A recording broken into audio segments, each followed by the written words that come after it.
এই নুডলস দিয়ে আমি এমন একটি রেসিপি বানাবো যা দেখলে আপনারা সবাই অবাক হয়ে যাবে, যা আপনারা রেস্টুরেন্টে খেয়ে থাকেন। আজকে আমি নুডলস দিয়ে স্পেশাল পায়েস বানিয়ে দেখাবো।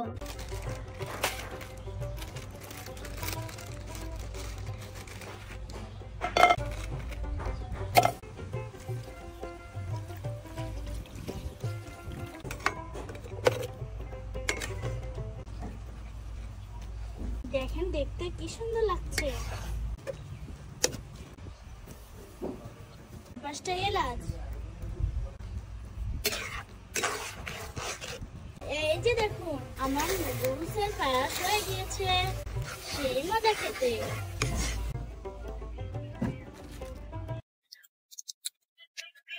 এই যে দেখুন বন্ধুরা আমার নুডলসের পায়েস। তো বন্ধুরা কেমন লাগলো আমার নুডলসের পায়েস?